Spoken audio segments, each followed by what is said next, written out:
And this podcast is brought to you by the Repost Network. Repost Network. Monetize your SoundCloud content. Sign up today at repostnetwork.com. This is the power of pro wrestling. A podcast by wrestling fans for wrestling fans. Thank you for listening and enjoy the show.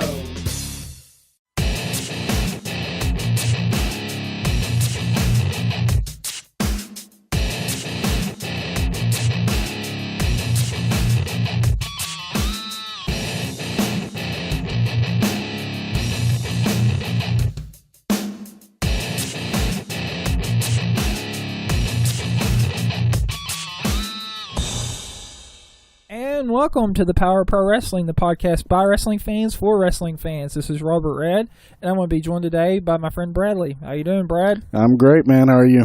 I'm doing good.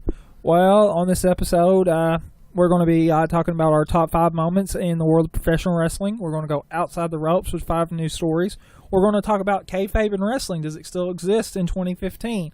We're going to give our bold predictions, and then we are going to finish it off with some good booking and bad booking for the week, Brad. So, ready to get this started? Let's do it. Okay.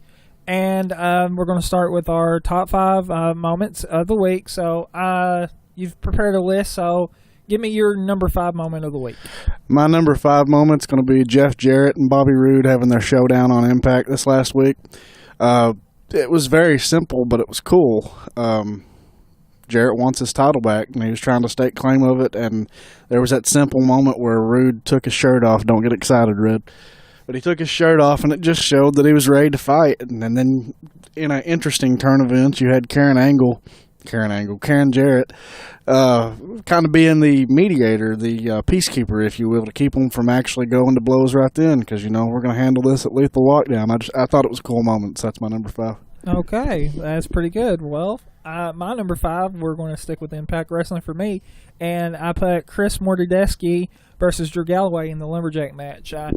I just enjoyed that it's a Lumberjack match. You're going into Lethal Lockdown for control of TNA next week, so I loved how it was presented, and the finish of the match having Eric Young to stop Jeff Jarrett and pull away the guitar, and then hitting Drew Galloway with the guitar to allow Chris Mordecki to win and get the man advantage for Team GFW. I like that moment very much. So let's go to number 4, and your number 4 moment, Brad. Well, I'm going to stick with Impact here, and I'm going to say Gail Kim versus Brooke. First of all, the match itself was very good. Hadn't watched much of TNA until the last few weeks, and I was very impressed with Brooke. So the match was good, but then what really just topped it off to me was the fallout from that. Seeing Lady Tapa come out, and then I marked out for Awesome Kong coming out, and what made that moment so cool was how they interacted. You don't see 2 big girls like that. It was awesome. Yeah, I can definitely agree. And I mean, Lady Tapa was kind of like their monster heel when they were without Awesome Kong, and then with Awesome Kong coming back and then working with GFW. I love that dynamic and the potential match between those two. Hopefully in the future we'll get to see. But my number 4 moment I'm going to actual Ring of Honor, and it is the Addiction versus the Young Bucks for the tag titles. I just loved how it played out, and having everything that happened that allowed the Addiction to keep the tag titles. I'm a big Addiction fan.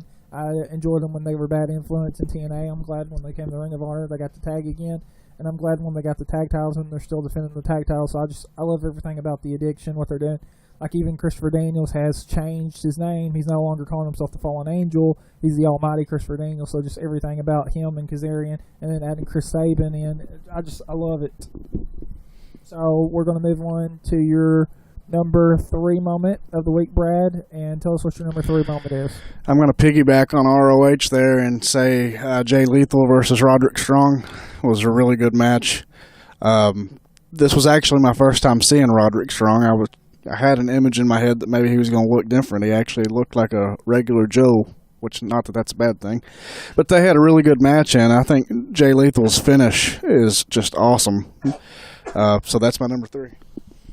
Awesome. I do feel that was a good match, and I may get to that later in my top 5. Spoiler alert. But my number 3 is actually I'm going back to Impact. The Wolves versus Brian Myers and Trevor Lee, I believe is their name, and it was for the TNA Tag Titles. Like I mentioned last week, this was one of my top 5 moments because of the cash-in of the briefcase from Magnus and stuff like that. So this was a Wolves rematch. As you know, in wrestling, you get a rematch clause if you're the champions and lose your title. So this was a rematch, and I just felt it was a good match. Giving the Wolves back the belt, I felt was a little bit too soon, but I just enjoyed the contest between the two. So I felt it was great to see the Wolves win the tag titles back.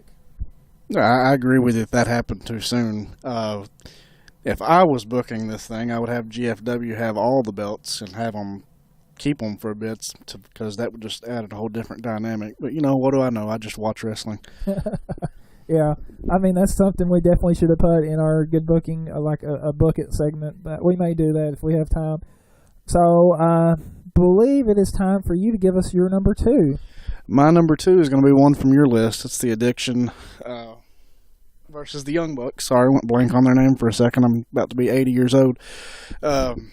That was a really good match, and I hate to pretty much echo what you said, but I'm going to because I agree. Loved them as bad influence in TNA, so that was a big selling point for me right off the bat. I don't really know what else I can say about it other than it was just a great match from two guys I really like. I could kind of take or leave the Young Bucks. I kind of think they're like a Hardy's ripoff, but that's just my opinion.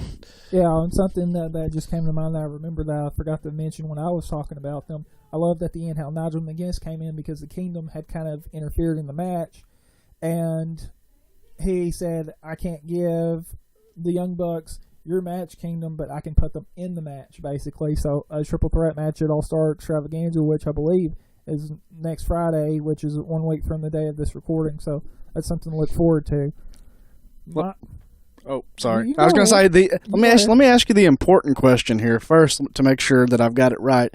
Nigel McGuinness was Desmond Wolfe in TNA, am I correct? Yes, you're correct on that. How long has he had hair? Because that just messed with me. Yeah, I know. He actually, when he was originally wrestling in Ring of Honor, him and Bryan Danielson, Daniel Bryan is we know him now, he actually had the hair thing and stuff like that. It's real recent that he's went without hair and been bald. But we're going to move on to my number 2, and my number 2 is actually Jay Lethal versus Roderick Strong for the ROH World Championship. As you know, he's a dual champion, and Jay Lethal, so WWE kind of ripping off Ring of Honor, but we'll talk about that later. And I just enjoyed this match. I liked how it started off fast-paced because Roderick Strong was trying to get the match over quickly because this was his chance after going the 60-minute time limit draw with Jay Lethal at, I believe, a previous pay-per-view. I have to fact-check myself on that, but I just loved how this was a fast-paced match to start with and very maniacal. And then ending up with Jay Lethal with the win to keep the title. I felt the match didn't go long enough, but I did feel it was still a good match, so that's why I put it as number 2. So, and the big drum roll, since we got a few minutes left in the segment. What's your number 1, Brad?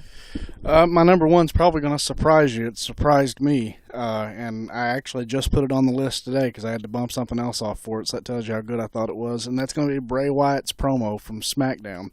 And the reason I feel that way is because this was the first promo that he's ever done that I actually understood exactly what he was talking about. And not only that, but it actually furthered the story along. I was like, hey, I know why he's going after him now. It makes sense. WWE doesn't do a whole lot of that now. It seems like they're just throwing it together, and you're like, why are these guys fighting?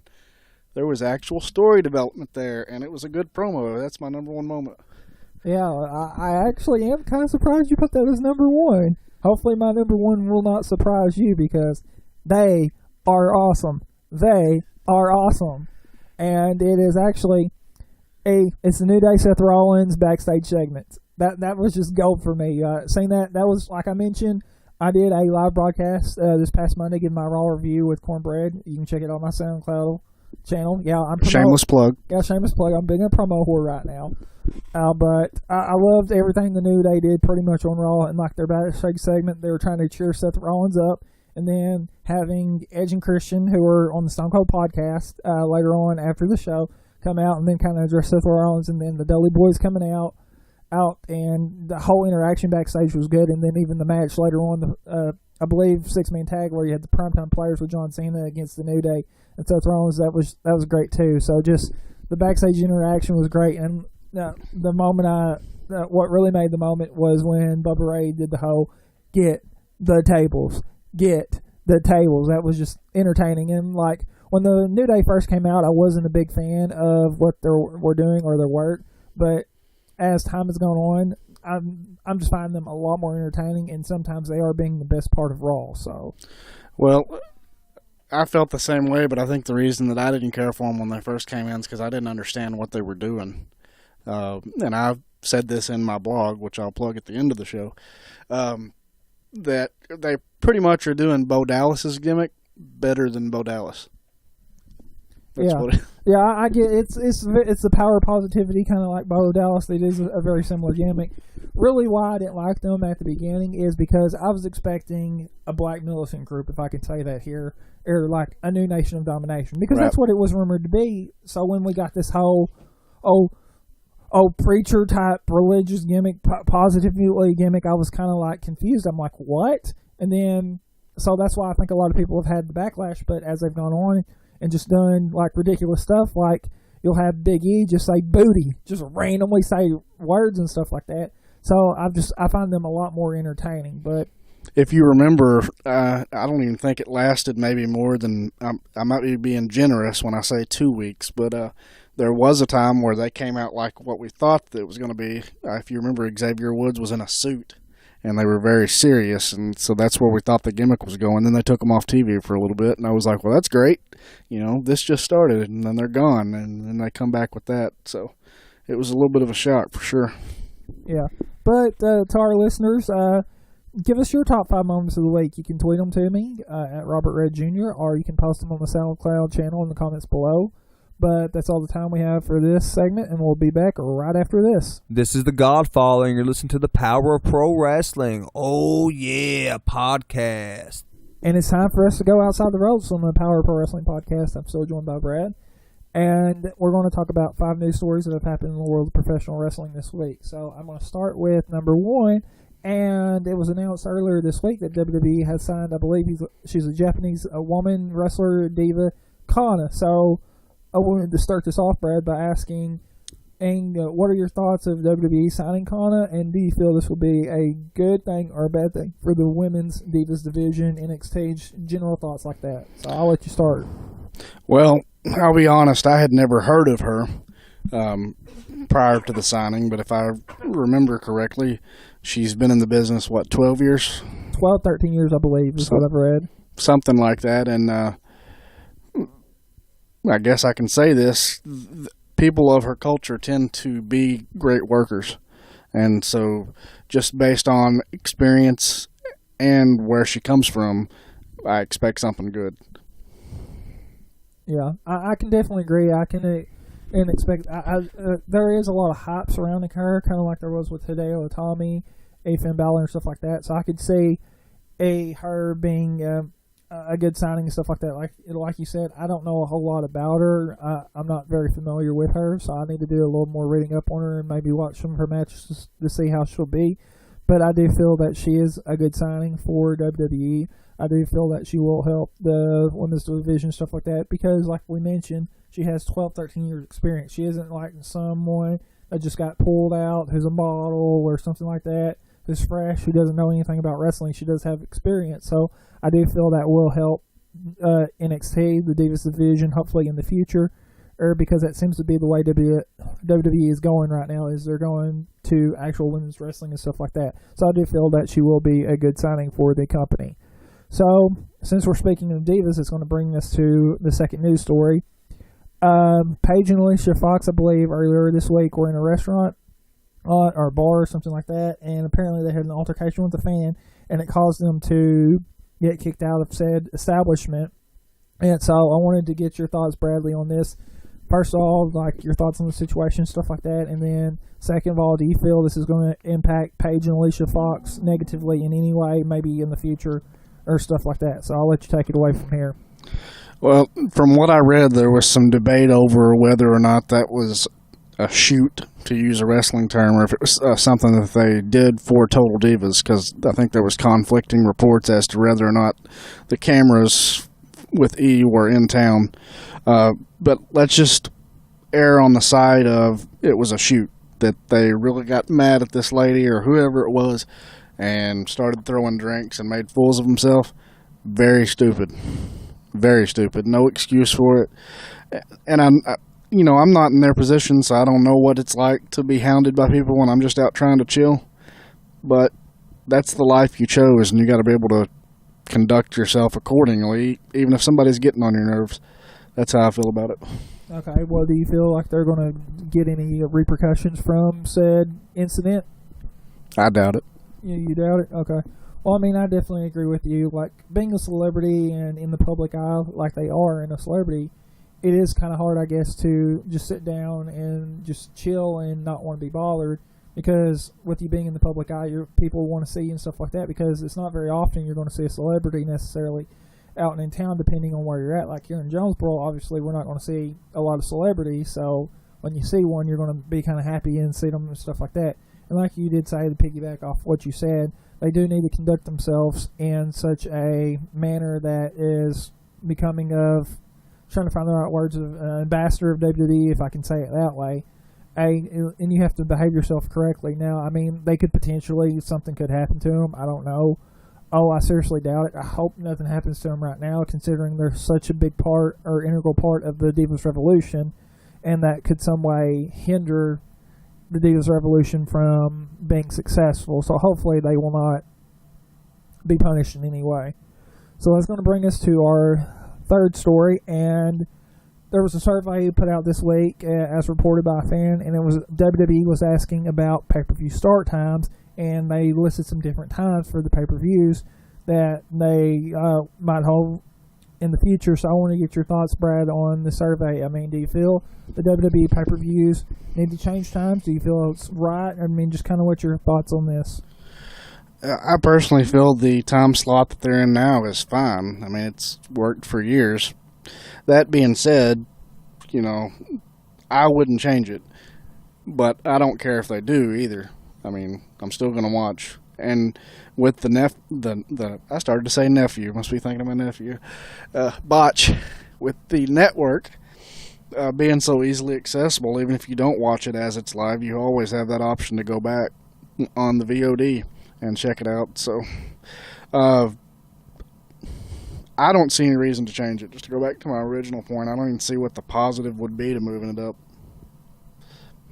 Yeah, I can definitely agree. I like the 7 or 8 o'clock start time for a pay-per-view on a Sunday night, because when I sit down, I want to be able to sit down, watch a pay-per-view, 3-hour pay-per-view, and then just chill out, go to bed, and then wake up the next morning, talk to my friends, coworkers, whoever it may be, about the pay-per-view and stuff like that. So I do enjoy that. To play devil's advocate for people who are religious, stuff like me, who may have church on Sunday night, pay-per-views tend to conflict with church services and stuff like that. And we obviously want to watch wrestling, but we want to go to church too. So that has been kind of a conflict for me about watching wrestling and the pay-per-view being at like 7 o'clock and church starting at 6. It's kind of been like in conflict with me. So if it did get moved up to say 1 o'clock, that would be more beneficial, because I could sit there and watch an entire pay-per-view and then afterwards go to church and then come home and do my thing and stuff like that, and it won't interfere with like Sunday night shows. Like, I know you're probably a big fan, like I am, of The Walking Dead that comes on.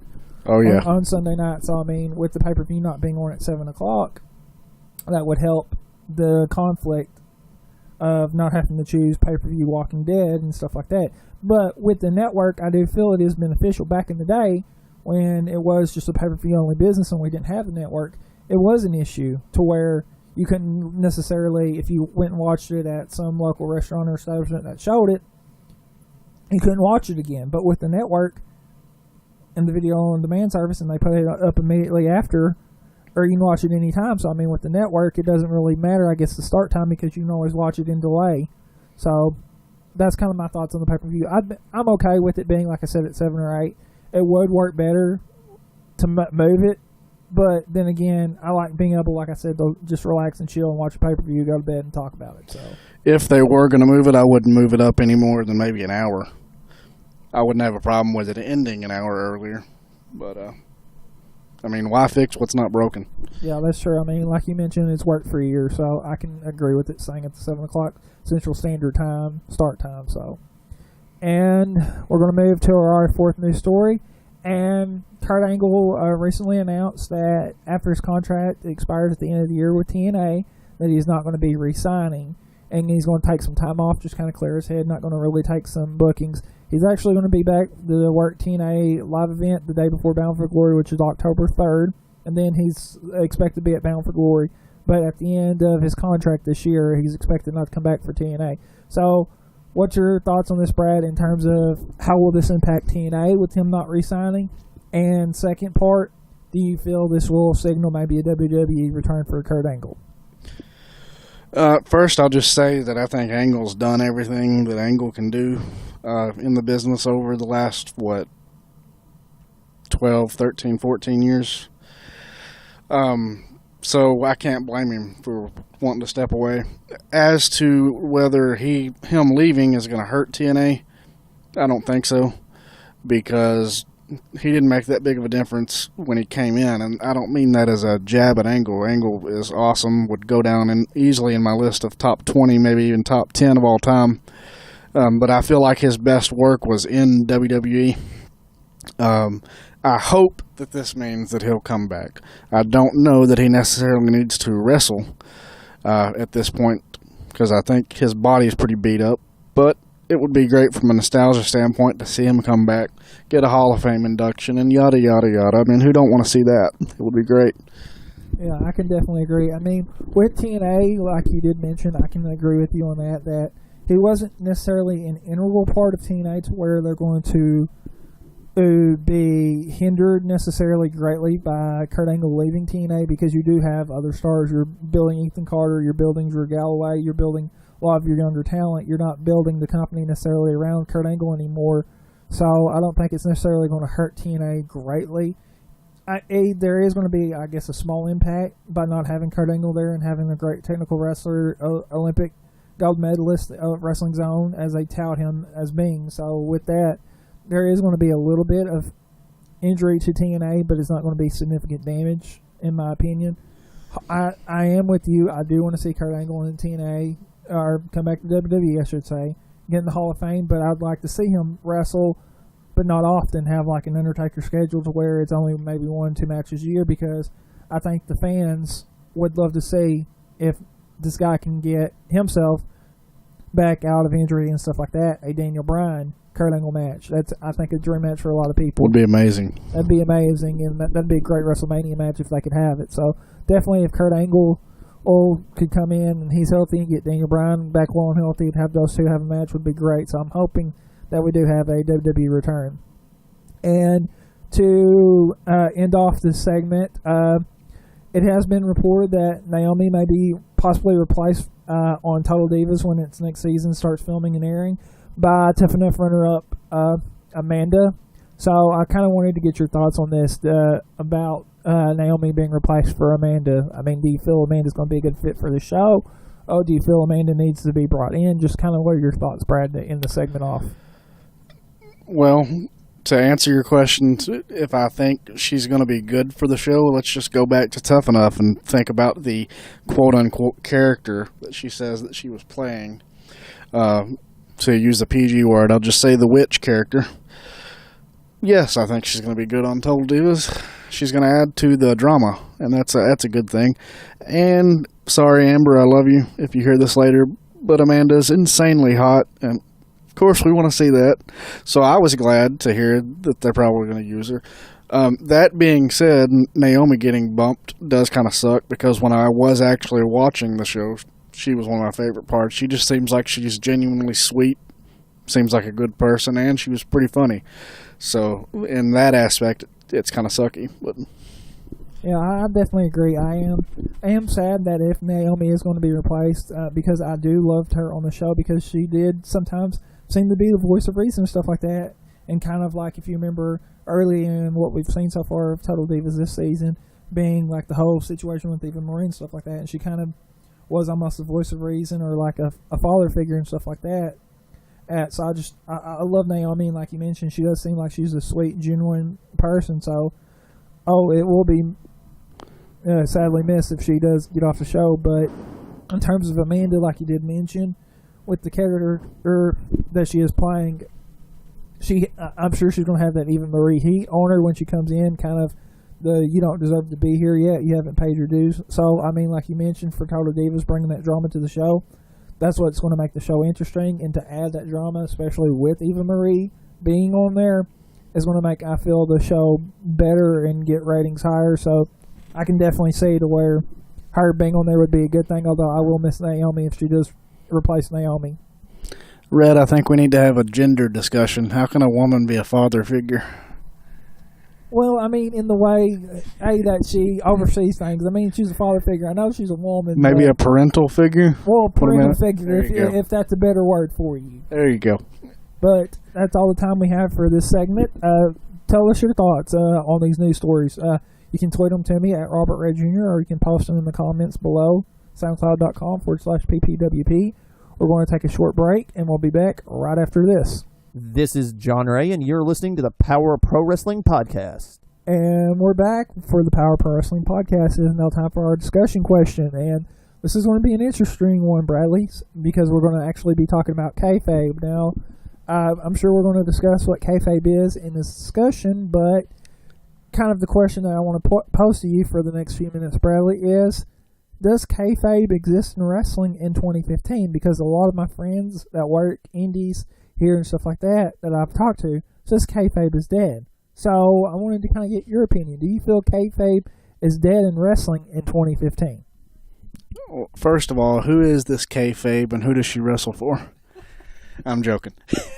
Is kayfabe dead in professional wrestling?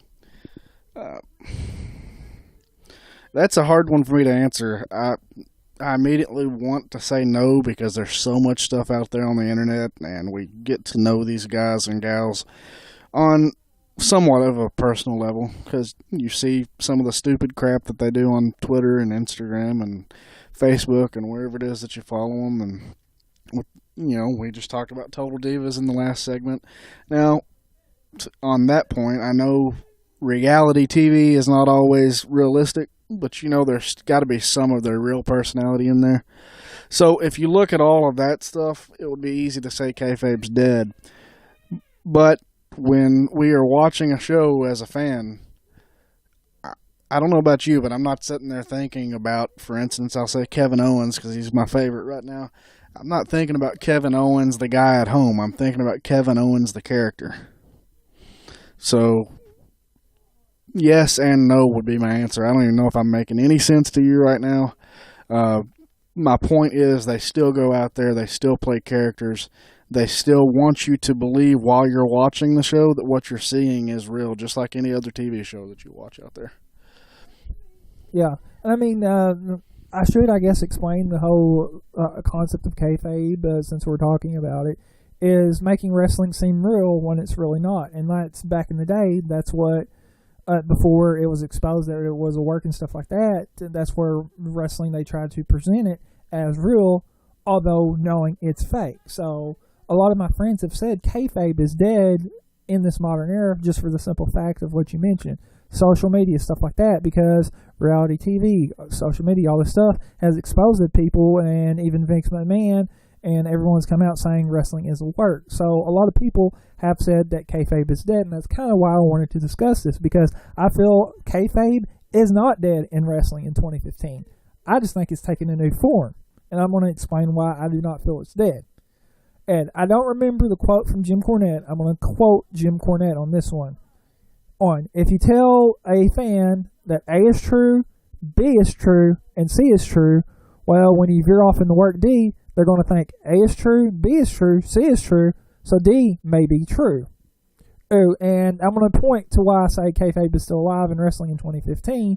And the best example that I can see of kayfabe in 2015 in wrestling, we talked about in TNA, the whole GFW invasion. And if you remember, Jeff Jarrett got released from TNA because of kind of like bad blood and stuff like that between him and Dixie Carter. Well, they're taking a real situation and they're putting it in a work environment. So that's why I say kayfabe is not dead in 2015. It's taking a new form. It's, instead of making a work real, it's just backwards. It's taking something real and making it a work. If I can make any sense on that. That does make sense. And really, I mean, I know kayfabe is a wrestling term, but kayfabe, if you want to use that word, is in all forms of entertainment. I mean, you mentioned The Walking Dead earlier, by the way, nice shirt. He's wearing a Walking Dead shirt, guys, in case you didn't follow that train of thought there. Yeah. I didn't even realize it until now, so. But anyway, when we're watching The Walking Dead, yes, I know that Daryl's name is Norman Reedus, and if a listener out there didn't know that and I just runt it for you and you thought that they were actually going around fighting zombies, I'm sorry. But for that hour that you're watching that show, you believe it's real, right? I mean, we know it's not, but in that moment, he's Daryl, and that's Rick. They're not the actors that play them. That's who they are while you're watching it. I think it's the same for wrestling.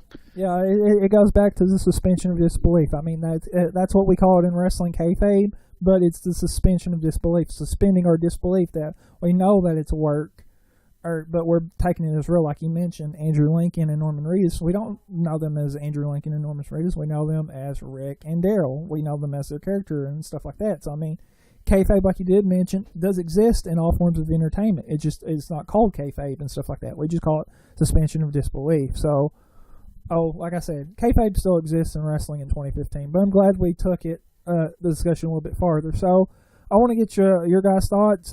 Tell me, do you feel kayfabe's dead in 2015? Yes or no? Do you still exist? Do you agree with me that it's just a different form? So, you can tweet your response to me at Robert Red Jr. or post in the comments, soundcloud.com/PPWP. But that's all the time we have for this segment. We're going to take a quick break, and we'll be back right after this. Hi, this is Joe Goodenmuth, and you're listening to the Power Pro Wrestling Broadcast. And it's now time for our bold predictions on the Power Pro Wrestling Podcast. So I'm still joined by my friend Bradley, and what we're going to do in this segment, I'm going to give you a scenario, and you're going to tell me if you see this as a reality or not. So we're going to start with Velvet Sky debuting in WWE. Yes. I honestly think that's just a matter of time. 1, she's naturally entertaining. 2, she looks pretty good, so she fits the mode there. 3, as far as I know, unless something's changed, she is currently in a relationship with Bubba Ray Dudley.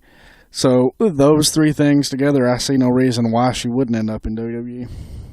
I definitely agree. I see this as a reality just for the reasons that you pointed out, that she is currently dating Bubba Ray Dudley, and she even tweeted out a photo with her in glasses, like calling herself the Duchess of Dudleyville, almost like a Stacy Keibler reference throwback there. So I could definitely see Velvet Sky making her WWE debut anytime soon, and I mean, she could potentially work with the Dudley Boys. So I mean, I just can't wait to see, but I do see this as a reality. We're going to go to Christian in the WWE Hall of Fame. Do you see this as a reality or not? Probably, but I don't think it's going to be anytime soon. He's obviously not going to be their marquee guy when he gets put in, but sure, why not? I mean, Coco Beware's in there, so. I could definitely see this as a reality happening. Like you said, maybe not anytime in the next few years, but maybe down the line. He won't be necessarily a marquee guy because I don't think he's had as a decorated career as Edge had. I mean, he's had a good career. He's won the NWA title, or he's been WWE World Champion. So he's won championships. He's been ECW champ. So, I mean, he's had a decorated career, numerous tag titles. Also, I do feel he does belong in the Hall of Fame. He will get there. It just won't be anytime soon. And I realize my tone to that reply may have made it seem like I'm not a Christian fan, and that could not be further from the truth. I do think Christian is underrated, highly underrated, but I just don't see him rushing to put him in the Hall of Fame. Okay, well, we're going to go to primetime players winning the tag titles on this upcoming Raw. Do you see this as a reality or not? No. I think we talked about this, what I'm about to say, the last time I was on the podcast. I thought they lost the titles too quick. That being said, since New Day does have them, and the way they've been building this story, I think it almost has to be New Day versus the Dudleys for the titles. Yeah, I can definitely agree. I don't see this as a reality. As much as I love the PTP to get the titles back, it would be too soon. And then going into a feud with the Dudley Boys just the next week, I don't see it as a reality. Like you said, I do see this is going to go New Day and Dudley's, and I do feel maybe the Dudley Boys are going to win the tag titles if not at Night of Champions, sometimes thereafter, and use them as almost like a conduit, like the New Age Outlaws were for the Usos, to put another team over and get them up to the level that they need to be. So I do see Primetime Players not winning the tag titles on this upcoming Raw. Okay. Next one, since we mentioned Ring of Honor, Jay Lethal still double champion at the end of 2015. You see that as a reality or not? This one's hard for me to comment on because I've, to be honest, just started watching ROH. But from what I gather, from what I do know, it seems like he's on one heck of a roll. So I don't think it would be a bad thing. Well, answer a question for me, Robert. How long has he been dual champion so far? World champion. He's held that belt since June, since Best in the World, but he's been TV champion well over a year. So, yeah, I mean, why stop a good thing? I would say wait till the first of the year. I mean, obviously, if he's had the world title last time, I would have him keep that. But if he's had that television title over a year now, that's going to be huge for whoever takes it off of him. But let him finish out the year. To me, that just adds to it. I can definitely see this as a reality, him still being double champion at the end of 2015, because he has been on a big run. So I could still see him being a dual champion by the end of the year. Now, at Final Battle, they have like their big pay-per-view of the year. I could see him potentially losing one of the two belts. So he may not be double champion at the end of the year, but I could definitely see this as a reality, being a double champion still at the end of the year. And to finish the segment off, let's go with Charlotte stops Nikki from breaking the longest reigning Divas champion record. I hope she does. Honestly, the way they've been building to it, I kind of think that she will. The fanboy in me, what I want to see happen is not going to happen, and that would be for AJ to somehow come out and screw her over to where she doesn't break it. But we know that's not going to happen. Anyway, so I hope Charlotte does. Nikki's hot, but she hasn't been even defending the title, so I don't think she deserves to have the longest reign. Yeah, I definitely agree. I can see this as a reality just from the way that they have been booking it. It does seem like they are going to allow Charlotte to stop Nikki Bella from breaking the record. I do feel that they're going to allow Nikki Bella just to tie AJ Lee and let Charlotte take the Divas title off of her and maybe set up for a rematch at Night of Champions, which will be just 6 days from Monday Night Raw. Also, I do see this as being a reality. And knowing WWE, she'll probably take the title back if that does happen, because that's how they do things these days. Well, I mean, it's quite possible. But I want to get your guys' thoughts. Do you see a reality for all these things, or do you see it not be a reality? Leave me your thoughts. Tweet them to me at Robert Red Jr. or post them in the comments on the SoundCloud channel, soundcloud.com/PPWP. That's all the time we have for this segment. We're going to take a quick break, and we'll be back right after this. This is Brad Hargett, and you're listening to the Power of Pro Wrestling podcast. It's now time for our final segment on the Power of Pro Wrestling podcast, and we're going to do our good booking, bad booking. So what I'm going to do, Brad, is I'm going to give you some scenarios, and you're going to tell me if this has been good booking or bad booking. So you ready to knock this one out? Let's do it.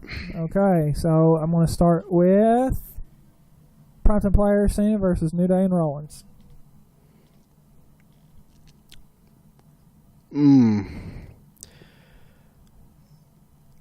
I wouldn't have done it, but I'm from that old school train of thought where I don't want these guys that are going into the big matches to be facing off in any form. Now, somebody could say, well, it's not a one-on-one match. I don't care. I don't want to see you physically interact with the guy that you're about to do a pay-per-view match with. Not in that way. You know, if they want to have a scuffle like Brock and Taker did, that's fine. But it kind of ruins the match for me in some ways to know that these guys have wrestled for sometimes 3 weeks before the pay-per-view. So I'm going to say bad booking on that. I thought it was actually good booking. I enjoyed the match. New Day, like I said, I've been enjoying the entertaining, so I thought this was good booking on Monday Night Raw. You didn't ask if I enjoyed the match. That's a completely different question. I did enjoy the match, but I still wish that the guys that are going into those big matches wouldn't touch before the match. Okay. Ryback versus Seth Rollins from Raw. Good booking. That having your mid-card champion, what ideally should be your biggest mid-card title, even though I feel U.S. title's been handled better recently. Having that guy go up with your world champ is never a bad thing. elevate your mid-card, and I thought the match was surprisingly good. My one complaint while I was watching that is there's no reason for Ryback to be going to the top rope. Somebody needs to have what I would call a Big Show talk with him, where Big Show was told that, hey, you're big, you don't need to be going to the top. I do feel that this was bad booking. I didn't enjoy the match. It wasn't really that entertaining. I liked it that they let Seth Rollins have 2 matches this past Monday night on Raw, and I think I mentioned that on my Raw show that I did on Monday, but I didn't really like it. Ideally, it is good to have those 2 guys clash off. So, but I'm still saying bad booking. It's okay, Reg. You can't be right all the time. Hey, neither can you, so. And next scenario, how about Miz and Cesaro from this past Monday Night's Raw? I'm going to be honest, I don't remember much about that match, so I can't really say if it was good or bad booking. They had a return match on SmackDown that almost made my top 5. So I know that's not what you asked me, but that's all I can comment on it. Okay, well, I mean, on SmackDown, I did feel they had a better match. They had pretty much a count-out. Miz scuffle or ran through the crowd to escape from Big Show, and then Big Show comes around and hits Cesaro. So having a double count-out, I feel it was bad booking. There wasn't a decisive winner, so I did feel it was bad booking. But the match on SmackDown was a lot better, so it's a lot more tolerable. Let me ask you this. Why does there have to be a decisive winner? Isn't not having a decisive winner a good reason to have a return match? Well, I mean, I'm not being snarky. I mean, it's a serious question. Well, I mean, there are certain cases and certain times it is okay, but I mean, I just wanted a decisive winner in some form or fashion. And so, I'm not big on the whole double count-out thing unless there's a real reason to have it, and I didn't feel like they had a real reason. A double count-out happened recently in another match, correct me if I'm wrong, and I can't even tell you who it was now, but I do remember. Dolph Ziggler, Rusev at SummerSlam? Right. Yeah. Yeah. And I think it may have been you that I told that I wished that hadn't ended in a double count-out. I think Dolph should have snapped on Rusev and got DQ'd because he wouldn't back off when the ref told him to, but that's going off on a tangent. But anyway. Yeah, but let's move on to Jay Lethal versus Roderick Strong from Ring of Honor. Good booking. Great match. I have no complaints with it. Yeah, we put it in our top 5, so definitely we're going to say it's good booking. I mean, just the way it was booked, looked it was a good match, and just how Roderick Strong was presented, Jay Lethal was presented, just a good classic back and forth, very competitive match. So yeah, definitely good booking. Neither guy was hurt from it, so it can't be bad booking. Yeah. And to end off, Edge and Christian backstage on Raw. Do you feel this was good booking or bad booking? Good booking, definitely. I mean, it's okay. I hate to go off again, but this is the only way I can make my point. I just recently watched Wrestle Kingdom 9, and while I was watching that show, it occurred to me how WWE just has this way of pacing their shows, where this Wrestle Kingdom 9 was just match after match after match, and there's something to be said with those breaks where you have a moment to just laugh or get invested in a story further. So, and in that sense, it worked. Yeah. I do feel it was good booking for Edge and Christian to be backstage, and definitely doing the podcast, but just how they interacted with the New Day and Seth Rollins and stuff like that, and the Dudleys, kind of that throwback to the whole TLC and their Attitude Era stuff. So, I mean, I do feel it was good booking. But that's all the time we have left, Bradley. I want to thank you for joining me on the podcast this week. So, thank you for that. No problem. Now, as I allow my guests to do at the end of the podcast, I allow them to plug their social media or any projects that they have coming up. I know, and I've mentioned this on my last episode, you just launched a Tumblr, so you want to tell people more about your Tumblr and like your social media status that's been going on? Well, he's right. I did just start a blog. It's called Wrestling from Ringside, and basically it's just a place for me to talk about whatever it is wrestling related that I want to talk about at the time. Like my last article was just on psychology and the lack of it in today's product. Occasionally you might see some reviews from shows, but it's not something I plan on doing every week. Basically, if you like reading and you like wrestling and you like a little tongue-in-cheek humor, you can find me at wrestlingfromringside.tumblr.com. You can follow me on Twitter at WrestlingFRingside, and you can find me on Facebook, Wrestling from Ringside.